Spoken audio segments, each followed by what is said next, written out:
seems like it's hard to miss the possible parallels between Wilson Fisk, the Kingpin, and Donald Trump. Is this on purpose, or is it just something that's a bias in viewers like me and our politics? Welcome to Philosophy All Along. I'm a professional philosopher, and I like to use the tools of philosophy to help me understand things on a deeper level. Today, we have a special guest that I'm so excited to have on the show, Colton Ogburn from Screen Crush. They are experts on deep dives into things like Marvel and the Star Wars universe, and they are really great at getting information and digging in to find out things about leaks or possible fan theories. So I want him on the show to help me figure out if this is just something I'm making up in my head when I see a similarity between the Kingpin and Donald Trump. Are they doing that on the show on purpose? Is it for real, or am I just hallucinating? It's awesome having you on here, Colton. Thank you so much. So things that immediately stood out in my mind were they have these hats that have a pretty simple slogan, right? This can fix it, that kind of stuff. And they're monochrome color, right? They're not red, but it's just this very kind of I think kind of blue collar, appealing to the populist idea. It's man, that immediately made me think that there was an intentionality. It's not just oh, this is a politician I don't like. This is very Yeah. similar to Trump, but also just the idea of populism. I was thinking also the law and order theme seemed to be one, especially when Trump was in his first term, really this idea of law and order, and he's still hitting it now with immigration. But okay, so those are a couple of things that I'm thinking about. Am I out of my mind here in thinking that there's a similarity? No, I mean, Ryan does the breakdowns over on Screen Crush for the show, but I, I think you would have to be living under a rock not to draw the comparisons between these characters. You would have to be just culturally illiterate. You would have to be uh, just not in touch at all with what's happening in our world to not see that yes, that there is a line between these two characters. Um, I mean, they did the same thing kinda with Kingpin in the comics. I mean, and they've done it with the Daredevil Netflix show, but before Trump was really, kind of getting onto the political stage. I mean, there's the similarities of them being these New York, real estate tycoons, I guess. Uh, there's this angle where Wilson Fisk, he was always trying to prove himself, and he was kind of viewed as a joke amongst the other elites, and that's kind of a thing with Donald Trump. I mean, you even had it was at that I forget the name of the dinner where they have the all of the different press outlets there, and Obama kind of mocked Right. Trump, and that was kind of what pushed Trump to be like, you know what, Yeah, I okay, think who was it? It was I think was it Seth Meyers? Someone, one of those late night hosts, really made fun of Trump, and yeah, apparently it was it motivated Trump to go do it. yeah. And ever since then, he's felt kind of responsible. That particular comedian has felt kind of responsible for it. Something that you mentioned really rung with me. I was thinking about that, the real estate aspect of it. And I remember Ryan in one of y'all's breakdowns, he does mention that in this newest show, right, in Born Again, that there's this move towards gentrification that Fisk is doing.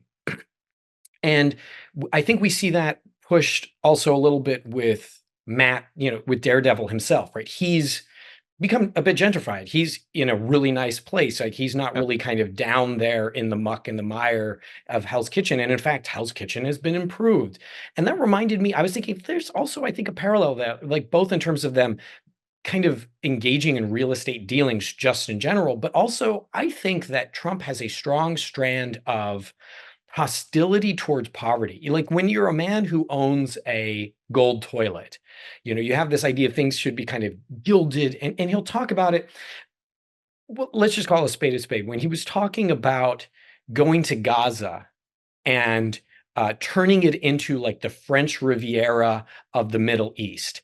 Well, what is that other than a massive scale kind of gentrification? We're going to get rid of everyone who lives there. It's already bombed and shelled out. We're just going to decimate it kind of even more, and we're going to rebuild it up nice and pretty. And so, to me, Fisk is in this similar where are the poor supposed to go in all of Yeah. these plans? You know, so I thought that, and your other point I thought was a really good one too. So, okay, what else am I missing here? Well, it's the irony. I mean, you can talk about the irony of, okay, Wilson Fisk is a convicted felon. He's actually gone to prison. Right.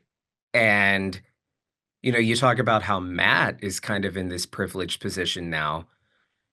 That kind of mirrors how the Democratic Party and like liberal elites kind of have neglected the working class, and that was always a huge portion of the Democratic Party.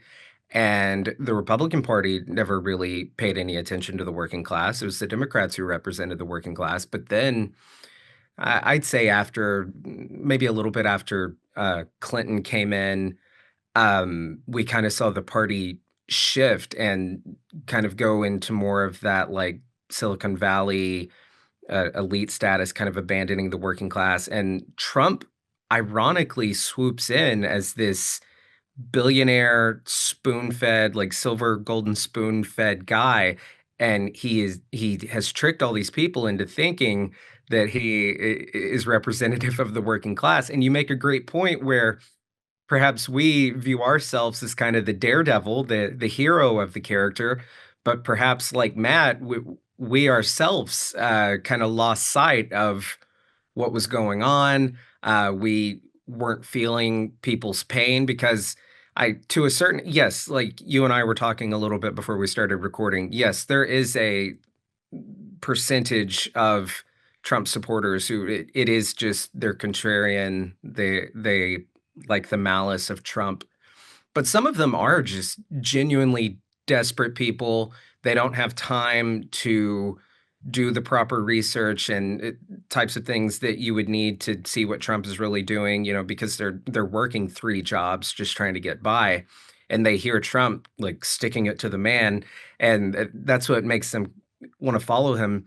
So I think you made a great point that I hadn't actually thought of is we are seeing Matt Murdock in this privileged position where he thinks he has put away the Kingpin and now he's back. And then there's that scene where Matt is so surprised when he wins. And I felt that because, when Trump won this last time, I was I felt so stupid that I was so certain there's no way he can win. There is no way he can win. And then I remember election night, he wins, and I felt like Matt on the street when he's like, he won. And I'm like, Right. what the fuck? And then I started thinking about it, and I'm like, of course he won. Of course he won. He was up the whole time. We didn't stand a chance. He won when he got shot at. He won. It was Right. over. And so, I mean, to go back to your initial question, the similarities are totally there. You're not crazy to see those lines being drawn, but it is kind of crazy how they did do this in the comics before Trump came to be, Right. and it is insane how we have reached this point where we are beyond parody. I was on Twitter yesterday and I saw the official White House account tweeted out this video of people being deported, and it's to the song "Na na na na." Oh, Hey, yeah. hey, hey, goodbye. I'm like, what is we're Yeah. living in idiocracy. Yeah, So, the enjoyment of other people's suffering, right? The Schadenfreude of it. Um, so I want to go back because to me, what you said, and I think this was really smart, Hilton, when you point out the idea of like, okay, so there's Matt. He's also not just in a privileged position, but he's also in a position of he's put Daredevil away. I don't need to worry about the Kingpin. We've made our agreement, right? We've made our agreement. I don't have to worry about him. And then he's caught off guard.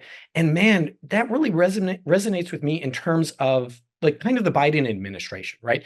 Which, and this is true for me, like I think of like most administrations do things that I like and don't like. I don't think like any of them have ever been perfect. Trump I find especially concerning, but even with Biden, who I did like a fair amount of what they did, one of the major things though that people were really railing against, the Democrats didn't seem to be acknowledging, and I think in retrospect, we look back and be like, how did you miss that? Was that during the Biden administration, you had this opportunity to kind of finally put this away, not just in terms of like going after Trump for his felonies and stuff like that. But I mean, in terms of making sure that the people who said, okay, we didn't like this, we're going to give you a chance to help us. We're the working class. We're struggling. We voted for Trump last time because he said he would help us. We didn't really get help. So we're voting for you this time because, well, you seem calmer. You seem like you're talking about the middle and the working class. You know, you're Scranton Joe. Are you going to help us out? And they did do some important work, like with the infrastructure bill and stuff like that. But it Mhm. wasn't really as visceral. The fact that Biden wasn't out there like beating the pulpit saying, we've got to bring prices down. This inflation is a problem, right? People, I think, didn't feel hurt. And then one of the death knells for Harris was when she was asked, would you do anything differently? Mhm. And it went viral that she was like, no. And like people are like, but we are struggling. And I Yeah. do think, and I'll say this briefly because I want to talk a bit more about the show. It's fascinating to me now with these tariffs going on that Republicans are making the same exact mistake. And I think that there's a Yeah. reason why, which is because Republicans at the end of the day are beholden to billionaire investors and to large companies. But with the tariffs, they're going, listen, it's just going to hurt a little bit for now. You know, some stuff's just going to be expensive for a little while. You'll be okay. But every time Democrats have said something like that, well, we're just going to raise this tax a little bit. It's just going to be a little bit more expensive. The first thing that Republicans say is, what about the people who $1 makes a difference? You liberal elites, you don't care about that $1, but because you have lots of dollars. But right now the Republicans are going, well, you'll be, it's going to be tough for a little bit and then you'll be fine. Okay, so back to the show. So do you have any thoughts on this being done maybe purposefully? Like and maybe this is just like my paranoid mind, like is Disney like secretly like, like we're gonna stick it to him in this in this subtle way, or were the writers sticking it to Disney? Is there any evidence of that, or is it just kind of like, hmm, weird coincidence? Disney, we have to remember, Disney is a major corporation whose sole purpose is making a lot of money for its shareholders. Disney does not care about uh, working class issues. Disney does not care about following what some on the right might call this woke ideology or something. Disney goes where they think they need to go in order to make the most money and appease the most people. Now, if we're talking about the creatives who are in the room, and creative people tend to lean more left, yes, I think the writers of this show are definitely having something to say about Trump and all of that. Is Disney? I doubt it. I doubt Disney is like, "Hey, we need this show." In fact, if anything, we've seen Disney is kind of, they're wanting to walk it back a little bit and not be so woke or what I think that's a stupid expression to use in this context, but that's what they use. Really quick before we get too deep into that, I know this is about Daredevil, but I do just want to say and tying into, the Biden administration and like Merrick Garland dragging his feet on delivering justice by putting Trump and his cronies away for actual crimes they were committing. And at least in the Daredevil universe, we actually saw Kingpin get put away as opposed to Trump.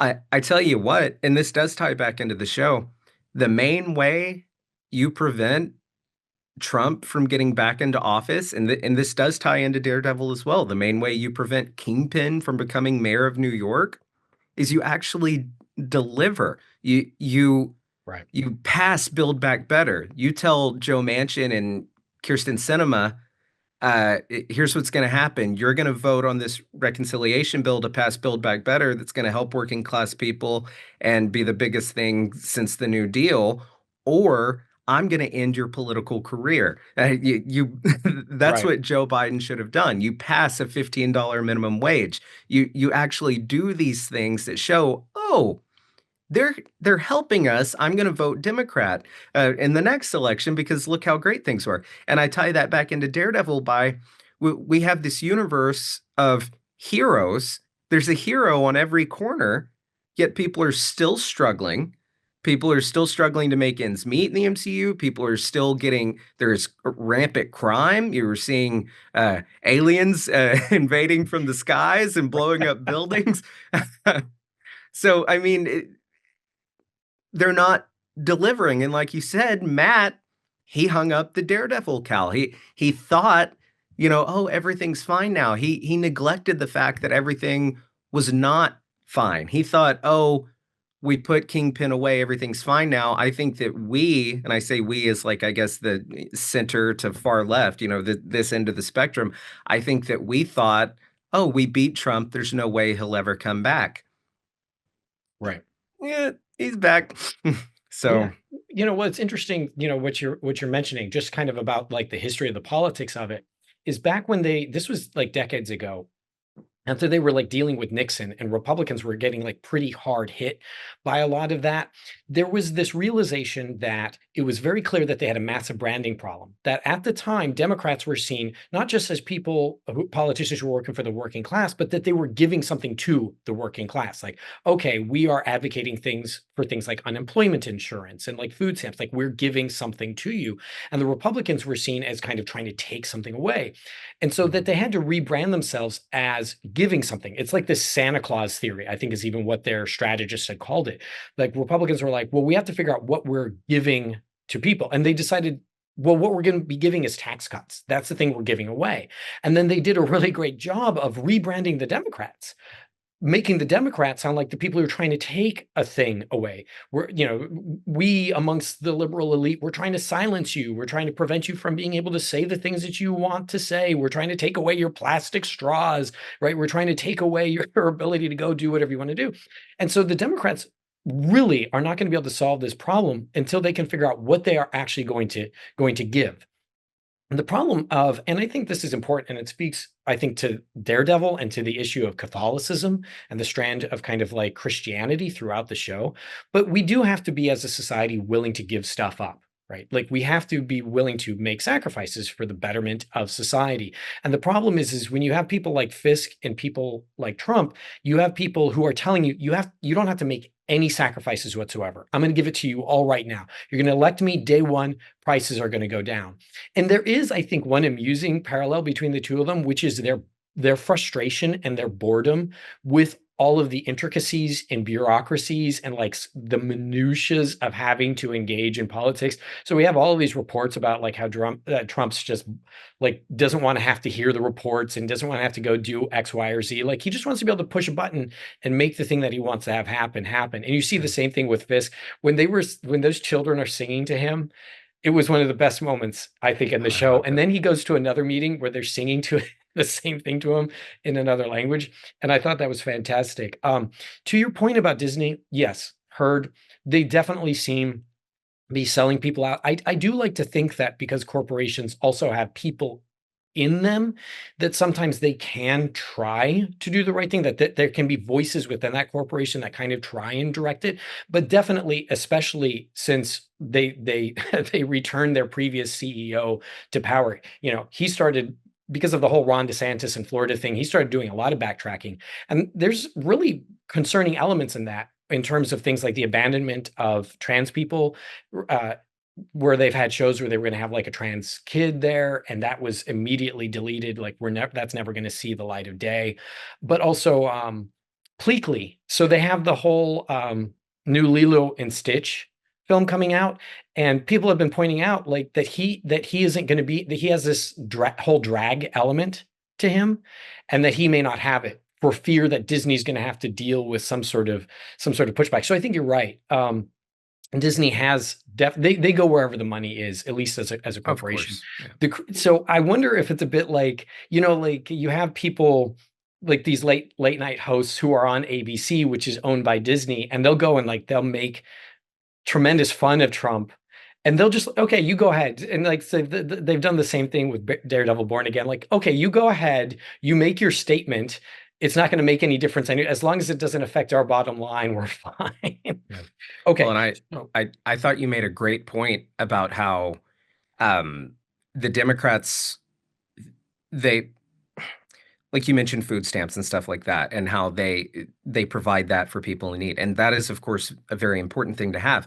But what the Republicans brilliantly did was they painted the Democrats as, and this does, I'm going to get to how this ties into Daredevil, but they painted it as, oh, the Democrats want to keep you down and give you just enough to get by. And then the Republicans were like, but we're going to make it to where, and like they'd say with tax cuts and stuff, we're going to make it to where you're going to flourish and you don't need stuff like that. Right. And what Bernie brilliantly did, and I, Bernie bro over here, but what Bernie did was, not only was he supportive of things, of course, like having a social safety net, but also when he talked about things like workers' rights and earning a living wage or more than a living wage, that is when we start seeing the Democratic Party start to say not only are we going to help you get by when you're at your worst, but we're also going to make it to where you can succeed and do really well. And I think that is something that you could tie in with Daredevil. Is Daredevil's whole thing was, I'm not going to stop crime from even happening. I'm going to show up once it's happening, once you're being mugged, and I'll beat up the bad guy. You got Kingpin coming in and say, I'm going to make it to where there's no crime, period. Right. So you could kind of tie that into uh, Democrats were good at saying, here's a problem. We're going to nurture, we're going to treat the wound. And then Republicans try to pretend like, well, we're going to make it so the wound doesn't even happen. And of course, that's horseshit. Kingpin is Right. not going to do away with crime. He's a crime lord. His entire MO Yeah, is he's got Adam like locked up in his basement in the yeah, he meantime. wants to run the crime. Yeah. Right. So Yeah, uh I think that there's definitely a similarity there in terms of whatever the motivation is. And I always try to be careful because there's this part of me that immediately wants to say, well, Trump is clearly in a similar crime lord, mafioso, fascist kind of mindset, but I'm not in his head. Like I can't say that for sure. And I have to look at like what people are actually doing. And I will say that Democrats have done a horrible job of, and I think this is evidence to the show, and it's in the comics too, right? Where Fisk rigs the election, but didn't have to, right? In the comics, he finds out he would have won anyways. And we have to be looking at what is it that Democrats are failing to deliver on. And I'll be honest, I think a lot of times it's just basic levels of respect. And by that, what I mean is not just putting money in people's pockets, but speaking as someone who's spent a fair amount of time, like, amongst the professoriate and around the supposedly liberal elites who really don't have all that much money. You'd be surprised. Like the people who yeah. really have the money are the people making that passive income, those, millionaires and billionaires. But the liberal elite, what we probably kind of mean in a lot of ways are like academics and the people who feel like, well, I have time to do this research and you all are just a bunch of ignorant idiots for thinking X, Y, or Z. We don't talk well about or to the people that we're claiming to want to support. Veterans are a great example of that. We're like, no, we care about you, veterans. We care about what you're doing, while at the same time, really talking pretty shittily about what they do and how they do it and who they are. Like, we make a lot of fun of people. And frankly, if I was a working class person with a Southern accent, it would be really hard for me to watch any media, like any sitcom, without seeing that with regularity, the stupid cousin is someone who sounds like me with a Mm. job like me. So no wonder why they think that we, right, liberals don't respect them. And why would they trust us when we say, no, no, I want to help you out? Really, it just sounds like, oh, well, I'm going to give you a little handout and keep you down so that I can continue to flourish while I'm making fun of you through my media and the papers that are right and everything. I think that's why like people like Trump purposely make mistakes in tweets. And forgive me for that, that sounds super conspiratorial, but like when you look at the fact that he has all of this money and all these people who can check his tweets first, and the fact that he has these grammatical errors, that's a way of getting people like me to make fun of him, and then getting him to be able to say, see, I am like you, people without the same college education. Look, the way they're talking about me is the way that they think about you.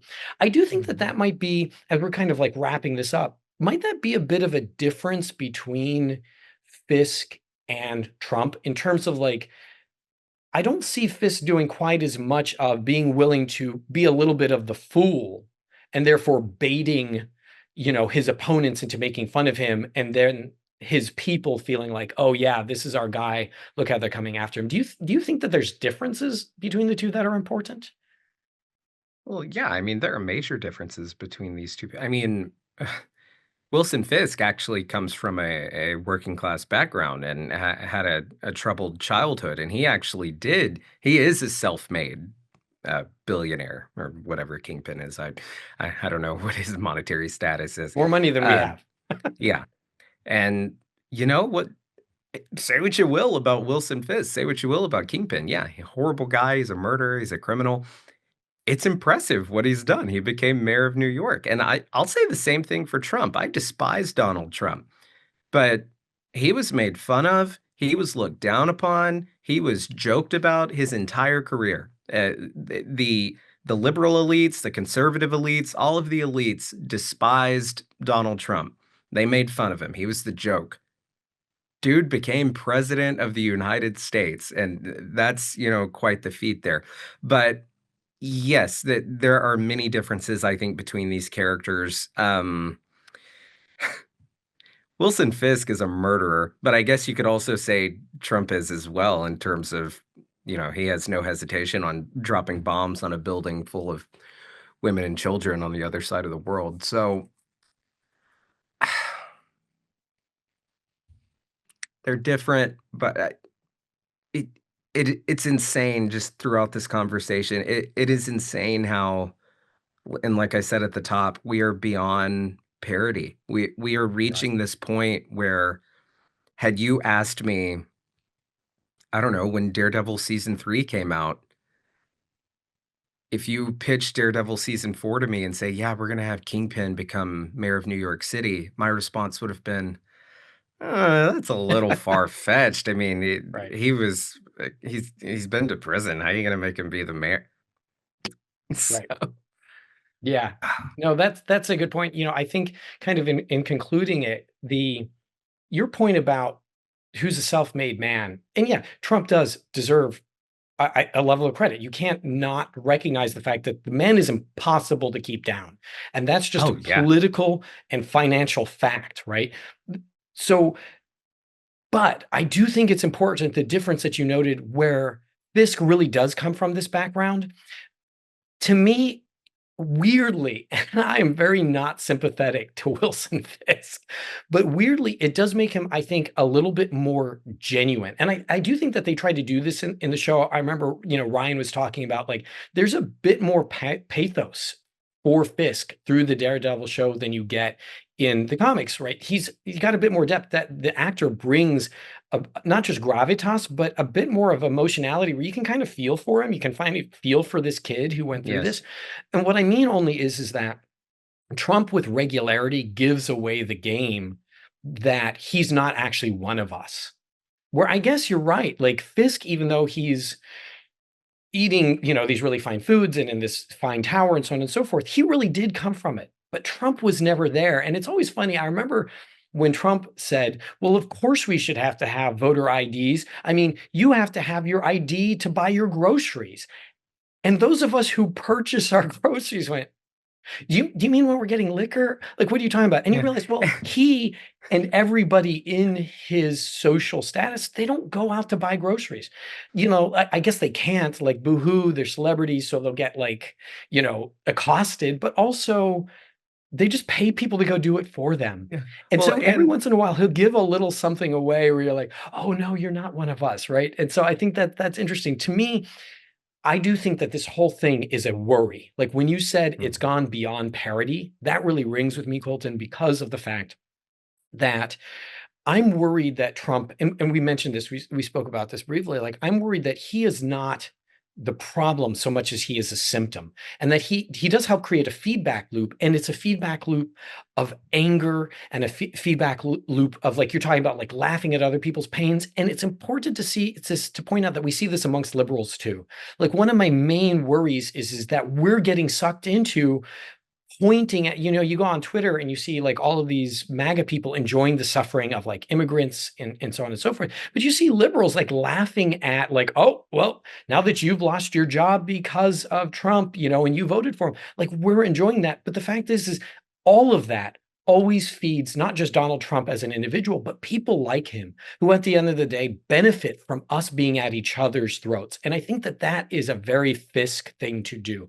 You give people to be afraid of and people to hate, and you get them attacking each other, and you can use that to consolidate power to yourself, and also just to be a little like whimsical and philosophical about it, also to make us more like them, right? I think when you look at both Fisk and Trump, I remember the actor who plays Fisk pointing out that he thinks of him as like a child in certain ways. And I think you get that similarly with Trump. These are people who Yes. want to be liked and want to be loved. They have a lot of trauma insofar as like they didn't receive that maybe as children, not to get into their heads, but at least in terms of Fisk, that is purposeful and intentional on the part of the writers. And what I mean is we don't want to feel alone in our selfishness.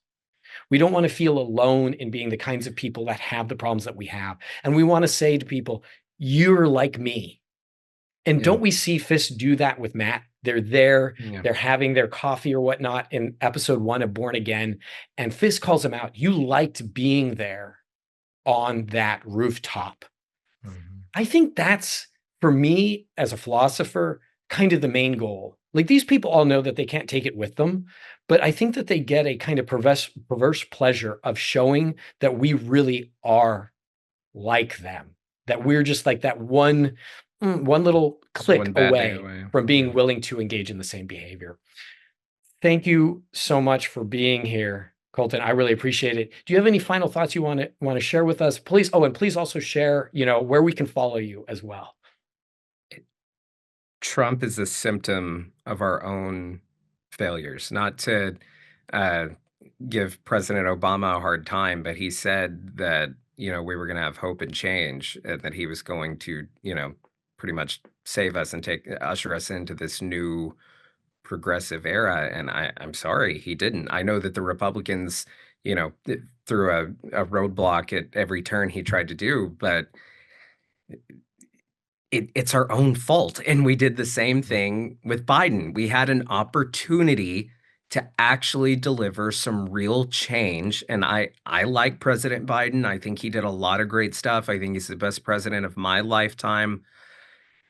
It wasn't enough, and when you don't deliver, you're going to have somebody like Trump pop up, and that is the same thing that I think we're seeing, in the MCU.